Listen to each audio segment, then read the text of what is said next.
Hey guys, it is Kevin here in Japan, and I decided today I put up a message on my Facebook and a video saying, if you guys have any questions about Japan today, no matter what they are, throw them my way, and I'll try to answer them the best I can.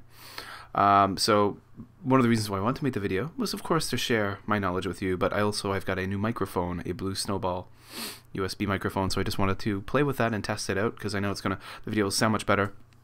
And just a word of warning, I won't be shooting this in HD simply because actually on both my computers, actually my hard drives are very full and I don't have a lot of storage space left. So in the next few days I've got to break out my external hard drives and tidy them up and make some room, because it's basically when I shoot something these days I have to almost like delete it right away. Yeah.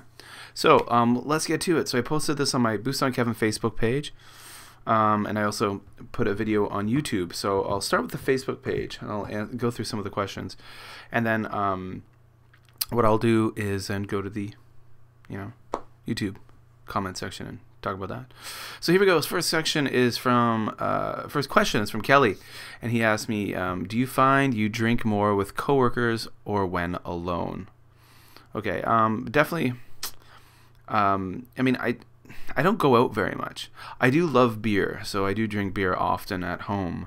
But, when I go out with coworkers, it's not so common. Like the last time I went out was, I went out for what they call a bonenkai, so an end of year party. And actually, I didn't drink a whole lot at that one, just because it was like 2 hours, and then after that, everyone just went home. In the past, so when I do go out with coworkers, I tend to, since I don't go out very often, I tend to like go big or go home. So I tend to drink a lot and get pretty drunk. But again, that's only a couple of times a year. Tonight, I am enjoying a glass of water, actually, in a Korea mug, Starbucks mug. Yeah, so there you go. So Matthew asked me, what did you do for Valentine's Day? Did you get chocolate? Yes, I did get chocolate. I got chocolate from coworkers at school. The way it works in Japan is at Valentine's Day, women give to men. That's all.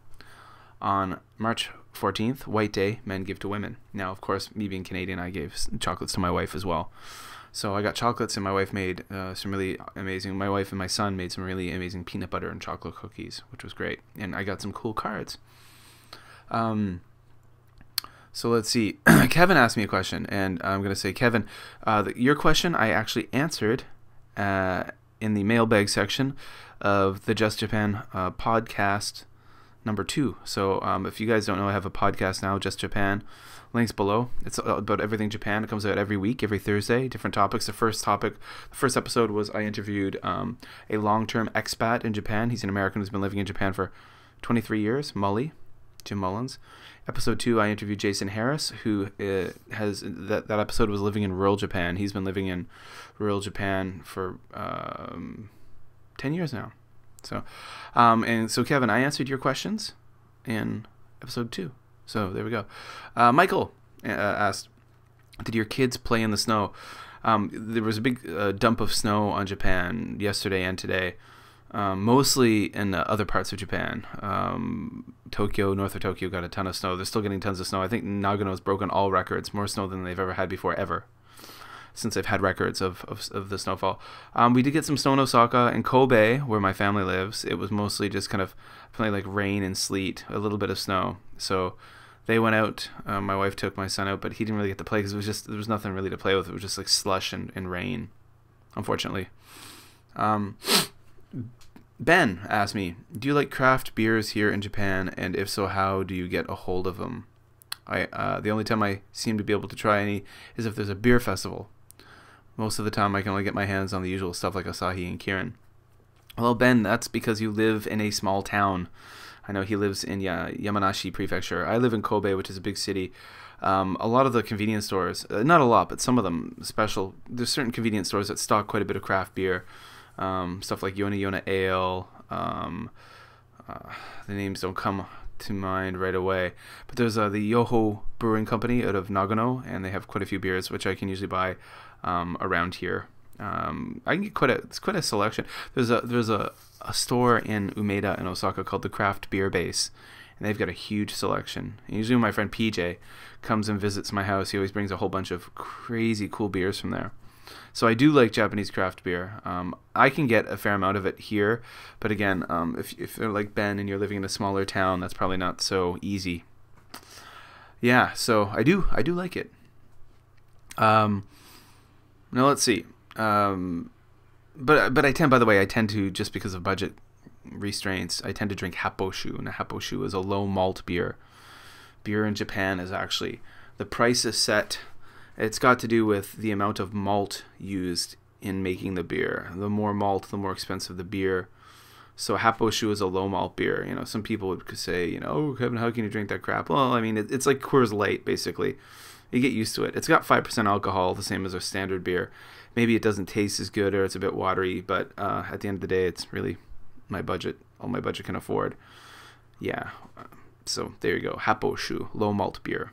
Tastes like beer. Again, it just tastes like kind of like a more watery version of it. Like I said, like Coors Light or something like that, or Budweiser.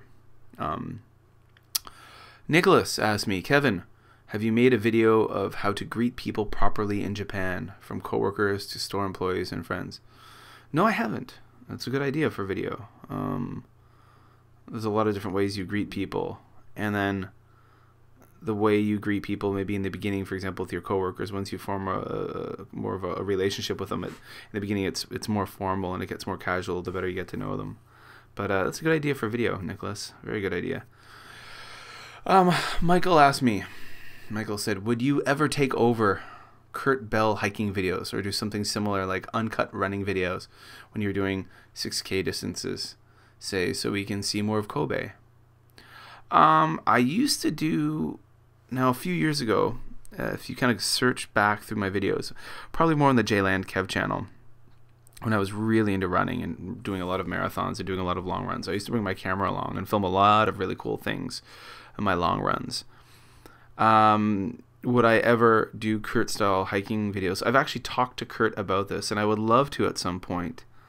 And Kurt and I have talked about this several times. I would love to, because I love hiking, I love the outdoors, and I love that kind of storytelling type video that he does. And in a way, some of my videos are kind of similar, but they're urban based. Obviously, you know, I walk around the city and share what I see around and talk. But the thing is with Kurt's got more freedom in a way than me. His daughter's in junior high school, so she's got her friends, her world, her life, and on the weekends she tends to want to be with her friends or this or that. So he's got free time to go hiking, whereas I've got a young family. I've got a daughter who's 8.5 months old. I got a son who's 3 years old, and you know, I consider myself quite a family man. Family is my priority. My number one priority in life is my family. My most important, by far the most important thing in my life are my kids, and my wife. So basically they're waiting for me to come home all week. You know, they're waiting for the end of the week when I'm actually going to be home on Saturday and Sunday. That's something that my son really looks forward to. He really looks forward to going to the park and playing with me and spending time with me. And you know, I look forward to that too, and I look forward to just hanging out with my daughter and holding her and all that kind of stuff, and believe it or not, changing her diaper. So I don't have the free time to get out.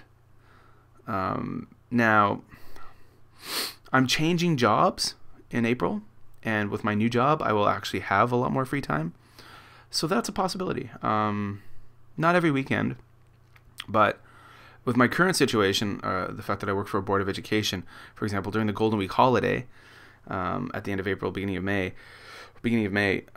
normally I would, even though there's no school, there's no students, I would have to come in and just sit, desk warm, they basically call it, sit in an empty teacher's room and just do nothing, just because. But with the next job I have, I would actually get like 9 days off, paid holiday for that. And in August for Obon, I'd have 9 days off holiday, where again, if I stayed in my current job, I'd be just sitting in an empty teacher's room doing nothing, bored out of my skull. Some people love that, not me.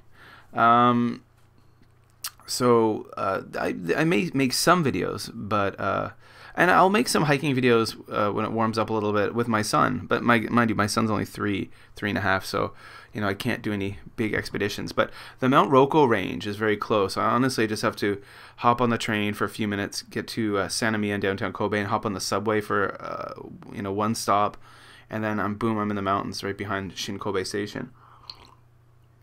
And there's lots of cool stuff to explore. So yeah, that's something I have thought about, believe me. As far as the running videos go, sometime maybe I could bring my GoPro out and, you know, show you some stuff. Recently though, one of my runs I've been going on, I've been running just around like this like industrial park area around where I live. There's not much to see, but yeah. So good ideas, very good ideas, Michael. And those are some ideas I've definitely thought about a lot. I really look up to Kurt. I admire Kurt. So I really like. I think when he does leave Japan, there's a gap, there's a hole, there's a market. People love his videos, and there's no one else doing videos like his. And he will be doing cool videos again once he gets settled in America. But of course, they will be very different, and they won't be about Japan. But, you know, hopefully he'll get some vacations and come back to Japan to visit his family and make some hiking videos. Jordan asked me, besides family, what is the one thing that you wish you had from Canada but don't? Well, yeah, I miss my family. You know what? Mully mentioned this in our interview in episode 1 of the Just Japan podcast, that the longer you stay here, the less you seem to miss. But what I do miss is the kind of coffee culture. And what I mean by that is the fact that there are cheap coffee shops everywhere you go. And I don't mean like cheap, I mean affordable coffee, just all over the place in Canada. You just, you know, you're on your way to school, you pop in, you grab a coffee. You're on your way to work, you pop in here, you grab a coffee. Your lunch break, you pop in here, grab a coffee. You're on the weekend walking along with friends, you pop into the shop and have a coffee. Tim Hortons, normally. That's not such the case, and that's not the case in Japan. There are definitely some Starbucks around in the bigger urban areas, but there's not so many. Kind of sparse. They're very expensive. And people tend to sit down in coffee shops and drink coffee. You don't see people walking around everywhere drinking coffee as much. So even when I was in Canada, you know, I have my brother or a relative or someone, and they're going to come over and visit, and they're like, oh yeah, they'll call you, I'm going to come over. They send you a text message. I'm on my way over. Do you want a coffee? And they just stop at the coffee. You say yes. They stop at the coffee shop and get you a big cup of coffee and bring it to you. You know, I miss that kind of the proliferation of coffee. That's something that is quite wonderful about Canada. Coffee all over the place. I love my coffee. My favorite drink. Beer's number 2. All right, so there we go. Those are the Facebook questions. I'm going to move over now on to the YouTube comment section under the video. So I just posted a very short video today, which I'm going to private soon, called Questions About Japan. I just said, if you got a question, leave it in the comment section below. So let's see. I'll start with the first one here. Justin asked, what about being a student in Japan? I don't know. I've never been a student in Japan. I plan on finishing my bachelor's, then maybe getting a master's in the U.S. or getting it in Japan. Do you know of any foreigners, about foreigners, higher education in Japan, cost, difficulty, things? Okay, so here's the deal. It's doable. There are definitely foreigners who come here and get their master's. Most that I know of who do it in English get it from Temple University, Japan. And Temple University, I think, is based out of Philadelphia. Really expensive, from what I know. Very, very expensive. Yeah, so some people I know have gone that route. Have gone to Temple, gotten their master's, and then gotten university work. A good friend of mine right now, PJ, he used to be known as Kansai PJ on YouTube. He's working on his PhD, actually. And he came here many years ago as an ALT. He just had a bachelor's degree. He came with the Sister City program, then the JET program, then he worked at a private international school. And he got his master's, started working in universities, and he wants to become a full-on professor.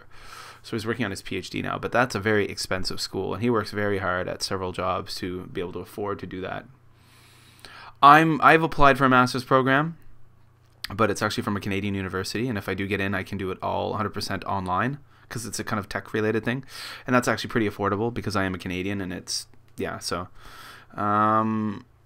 But again, I don't know a lot about that. There are like people I've met here who do their masters tend to do it from a university abroad, like an Australian university or a Canadian or American university, and they do it like online, part-time, while they work full-time. A lot of people like that. Like I'll have to work full-time. I couldn't afford to actually go back to Canada and be a student, like a full-time student, because I've got, like I said, I've got a young family. So that's not really an option. Okay, so Custom Foo asked, are pets common, and what type of animals? Yeah, pets are very common in Japan, very common. Dogs are very popular. My apartment building, in theory, no dogs are supposed to be here. You're not supposed to own a dog. You're not dog. No, there's like no dog allowed signs everywhere. But yet, like so many people in this building own dogs. There's dogs everywhere, and often you'll find like dog piss in the elevator and stuff like that. Dog shit all over the place. Yeah, people are supposed to pick it up, and usually are pretty good. But there's some lazy asses around. I stepped in a pile of fresh poo the other day while I was finished up a run, and I was walking along, and I pulled up my iPhone and I was checking Twitter. My own fault. And I stepped in a poo. Well, 50% my fault, because the idiot whose dog pooed should have picked it up. It's not common to see stray dogs, so I can't blame it on a stray dog. But yeah, lots of people own dogs. Very popular. They tend to be small dogs, because most people live in apartments. At least in the area I live in, they all live in apartments. There's no houses right around me. So dachshunds are very popular, and dachshunds always seem to get sick. I think there's like a genetic, some kind of genetic thing with a disorder with dachshunds. I tend to see them eventually with like bandages around their waists or their midsection. Yorkshire Terriers are popular. Chihuahuas sometimes. It's smaller dogs. I see some labs around, Labrador Retrievers sometime. I always feel sorry for someone who, like, for the dogs, big dogs like retrievers, running dogs, or huskies. They're born to run, and people have them in like little apartments. That's kind of a shame. But yeah, dogs are popular. Rabbits are relatively popular. Hamsters are popular. Cats, not so much. Japanese people don't tend to be fans of cats. Some do have them, but again, they're not fans of cats. Which cats are great. Cats are such an amazing low maintenance animal, right? They take care of themselves in many ways. They wash the dishes and they bake cookies and things. Well, maybe not that, but yeah, they're very independent animals. I like cats. I personally like cats and dogs. My wife doesn't like dogs, so someday we'll probably end up with a cat. Yeah, that's cool. I like guinea pigs. I had guinea pigs when I was a kid. I plan on buying a guinea pig for my son maybe next year. Yeah, fish, of course. I got some goldfish in a dirty fish tank behind me. I'm gonna clean that tomorrow. They're pretty common. Yeah, so there you go. Turtles. Oh, turtles. Turtles are popular. A lot of people have pet turtles. Okay, Riker Loves Wharf. Riker Loves Wharf wrote, what is the best way for people to get a job who are flying over to Japan and are looking for English teaching jobs? Assume I have a 4-year degree and previous ESL experience. Gaijin pot, cold calling, walking around handing out resumes. Walking around holding out resumes, handing out resumes, I wouldn't really recommend that. I would say Gaijin pot is probably your best bet. I think that's really the biggest. I've gotten all my jobs in Japan from Gaijin pot. Now, the bit of a catch-22, sometimes they will want you to have a university degree. Not a university. Well, yes, you have to have that to get a proper teaching license. Or visa. But they'll want you to already have a visa, like be in Japan with a visa. Now, how the hell do you get that if you, if you're not working in Japan, you've never come here, and you don't have a visa? How are you supposed to get that? And what jobs want you to already have it? But there are definitely jobs. Hiring season is wrapping up now, actually, for the new year. Hiring season tends to be December, January, going into the beginning of February. So it's kind of winding down now. For the school year begins in April. But Gaijin Pot's a good way to go. There are definitely schools that will sponsor you. You can see that there. There are some other ones, but that's the big one. Okay, Jacob asked, also, when you are making videos in public, do you ever feel awkward with people watching you? Is it something you've just gotten used to, the stares less frequent, or are the stares less frequent since there's more people doing the same thing? There are not more. I mean, you'd think there are more people doing the same thing, but it's very rare to see people video blogging. A few times I've seen a couple of Japanese people doing it around here, but I've never seen another foreigner walking around video blogging. I don't feel awkward about it just because I've been doing it for such a long time. Maybe I feel a bit weird sometimes when there's other foreigners who might understand me, just because I think Japanese people they're like, oh, they dismiss me as like a strange foreigner, or they don't understand what I'm saying, or they think I'm a tourist. Because there's a lot of tourists around here. So, but yeah, so sometimes I feel a bit awkward, like maybe some other foreigners walk by, but often I just don't care, Yeah, I mean, I was video blogging for a while, for about a year in Canada, and that was a bit weird sometimes when I'd be walking down the street in Ottawa, the capital city, talking to my camera. Yeah. Oh, by the way, don't be surprised if the video gets out of sync here. I think it looks like it's getting out of sync, the audio and the video. It happens. Sometimes with my eyesight camera. Yeah, so there you go. So Digital Panther asks, after all your years in Japan, is there anything about daily life that you still look forward to? I look forward to tons of stuff. I mean, I'm like a kid in a candy store here. I mean, maybe I just look at the world through the eyes of a child in a way, but I mean, I think I'm fascinated by stuff every day. I mean, this is where I live. In many ways, I just get up in the morning and I put on my pants like everyone else, and my socks like everyone else, and drink my coffee like everyone else, like I would in Canada too. I get up, have my coffee, have my breakfast, I go to work, come home. But, like I just think about yesterday when I saw that it was the most snow I've ever seen in Japan since I've been here almost 6 years. And as I was walking to my school and it was snowing and snowing, there was a little temple, a little Shinto shrine by the school. And I put some pictures on Facebook yesterday of it. You can go check them out on my Facebook page. Just, if you haven't liked it, go like it. The link's below. And check out the pictures I put up yesterday. And just like the tile roofs had snow building up on them, and the torii gate, and it just looked freaking amazing. Something out of a dream. And I still feel that way. I've been here this long, and I stopped and I took some pictures, and I just wow, this is so gorgeous. I'm so lucky to be here. So yeah, I often look forward to things. Okay, so. Chris one, I don't know how you care for crude humor.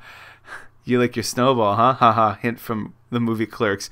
I know that. No, man, I don't like that kind of snowball. Ugh, gross. I love Kevin Smith. All right.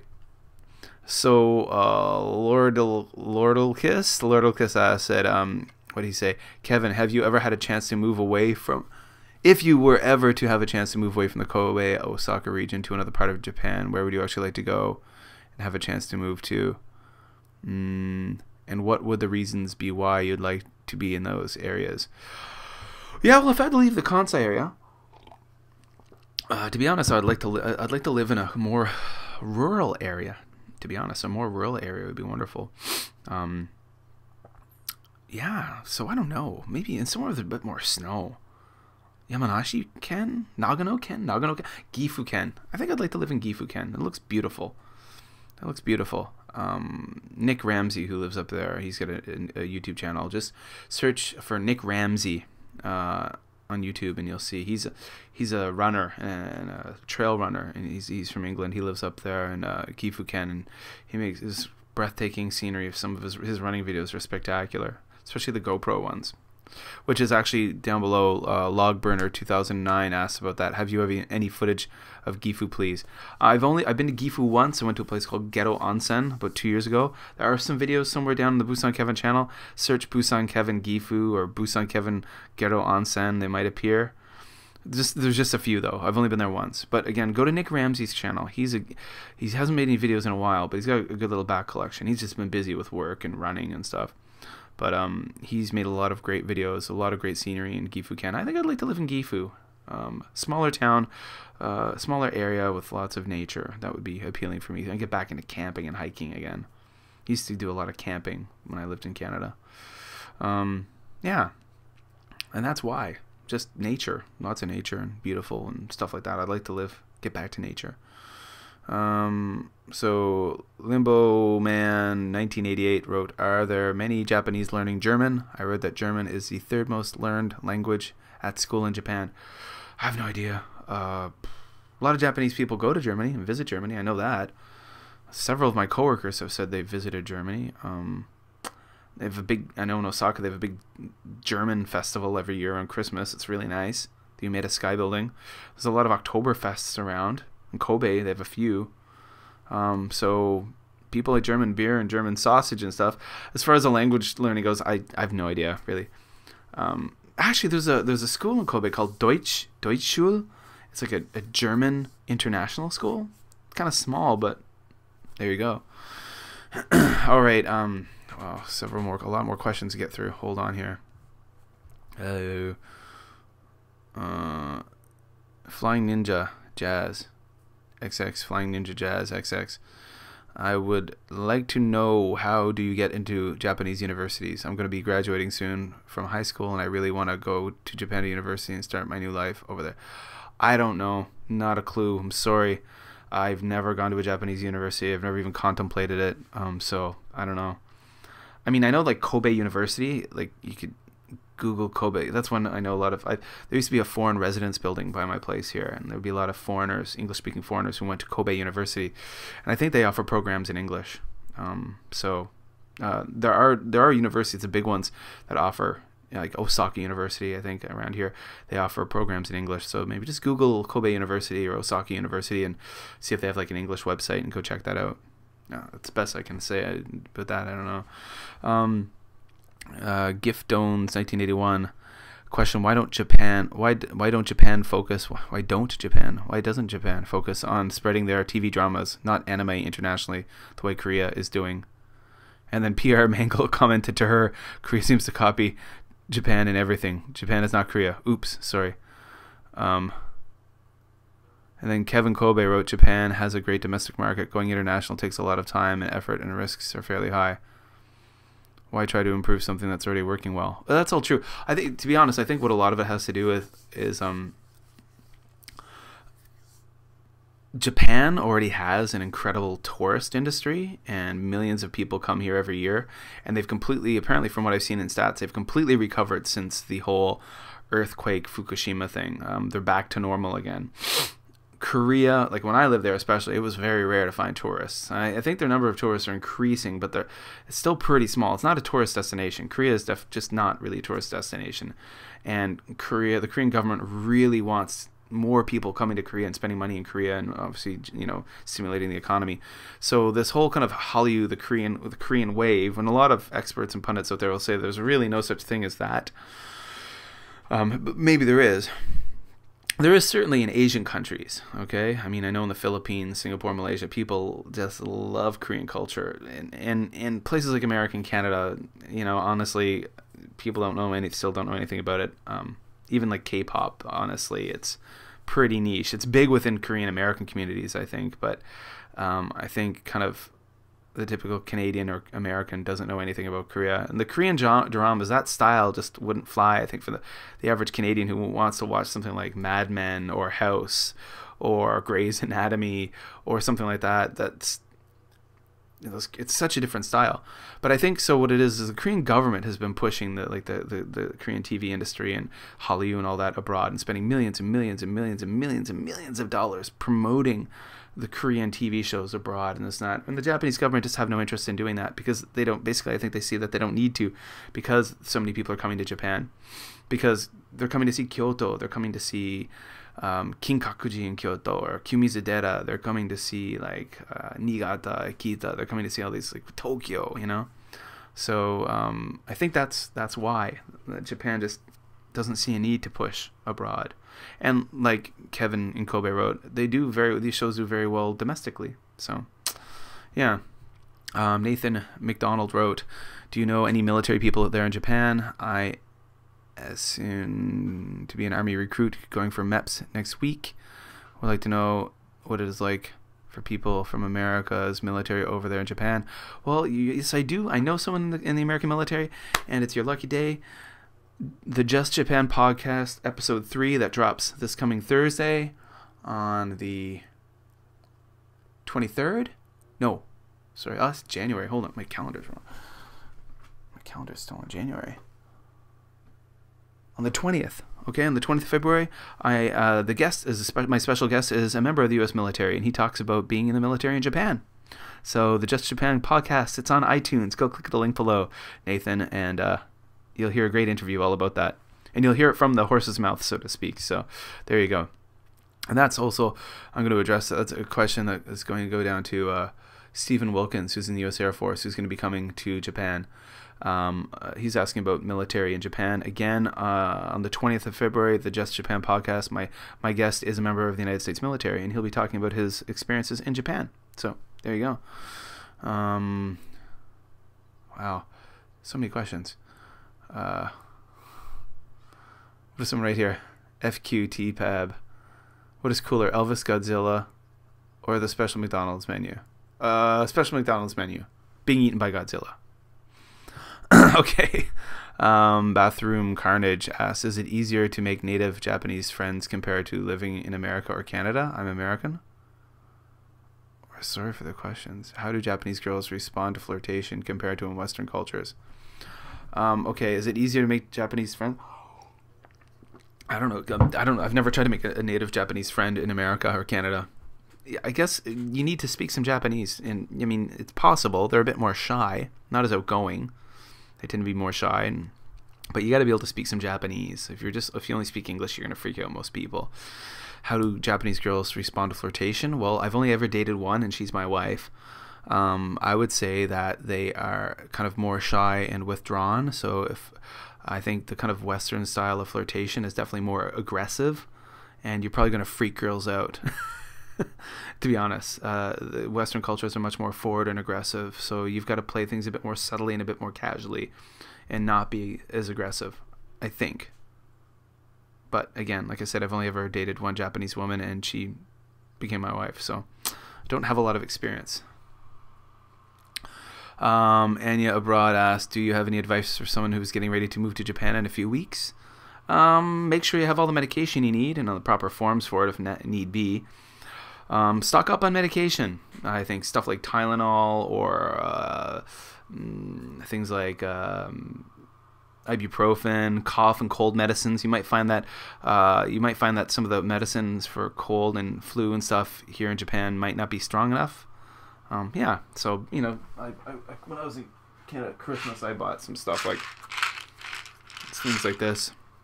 Tylenol, cold and sinus, just because I find that the medicine I get at the doctor here just doesn't seem to help me so much. Yeah, so yeah, bring stuff like this. Get some. What else do I got back here? Oh, I got some like stuff like Polysporin. Like if you get cuts and infections, I've got little kids, so I've got the Polysporin kids as well. These medicines I find work better.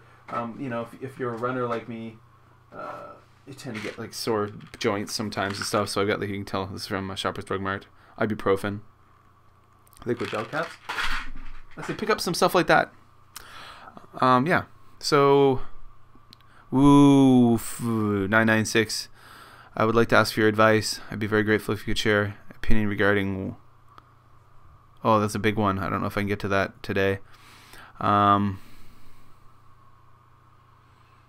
I got one here. I want to know if there's a difference between life in Tokyo and life from the countryside in Japan.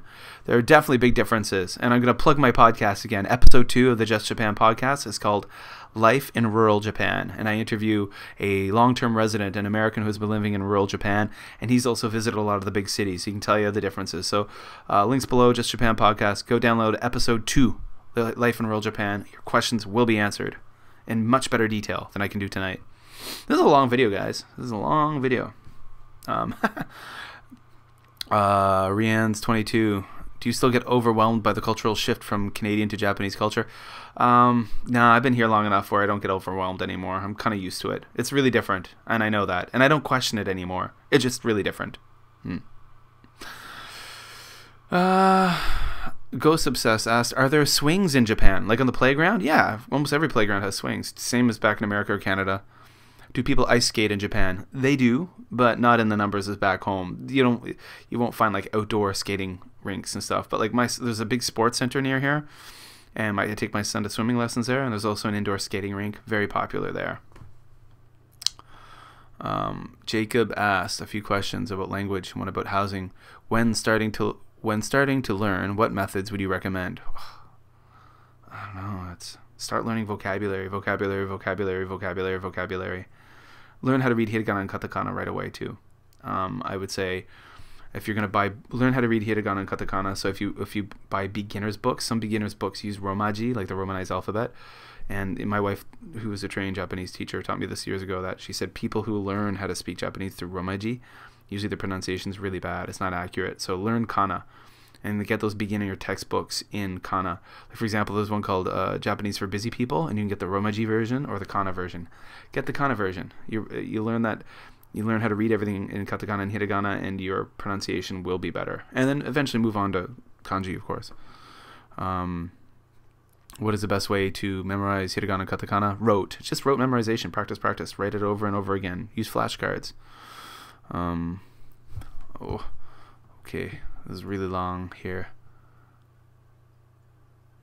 What kind of housing is best for a student to get? Well, if you're coming over to be a student, you might be able to. Your university probably has some kind of student housing, to be honest.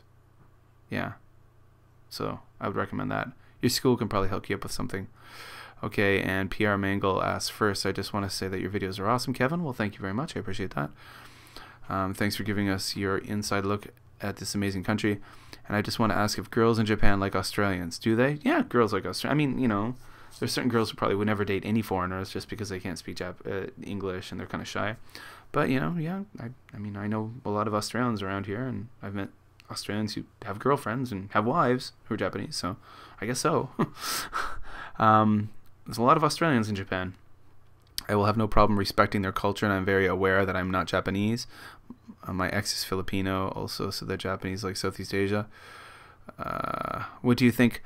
What does Japan think of Korea copying all of its food? I've lived in both countries, and Korea does not copy Japanese's food. Sometimes there might be certain little things like omrice or a few things, but Japanese Korean food is very distinctly different than Japanese food. It's got different vegetables they use. They use a lot of sesame oil. They use a lot of red pepper. They have the kimchi. It's very distinctly different than the Japanese food. Has milder tastes. It's not as spicy. And the Japanese take a lot of Korean stuff and borrow that too. So I'd say that definitely the Korean cuisine is very different than Japanese cuisine, and Korea doesn't copy. There's certain things that they borrow, but we do that too in other countries. I mean, like, we eat baguettes in Canada. That's from, you know, France, and yeah. So there you go. But thanks for the questions, guys. Okay, there we go. Almost 40 minutes. There's a nice long video for you. A lot of questions answered, I hope. Yeah, it's good. I don't get to do things like this. I should do more things like this. So I hope all you guys out there was able to answer some of your questions, and yeah, there you go. Some I haven't been able to answer, but we'll get to them another time. And that's all. I suggest checking out the podcast, though. Some of your questions, especially for those a couple of members of the U.S. military asked. I mean, I'm not in the U.S. military, but I will be interviewing someone. I have interviewed someone who is in the U.S. Armed Services. And then, you know, like every episode, every week, I'll be interviewing people who have an expertise in a specific field, can talk about things. Some episodes we'll just maybe find some people and we'll just shoot the shit. But there you go, guys. Kevin in Japan, answering a lot of questions on a Saturday night. Take care, and thanks for watching. And you know, you don't even have to watch this video. This thing's long. Go about your business, and you know, I should have said that at the beginning. And just listen. Okay, guys, take care.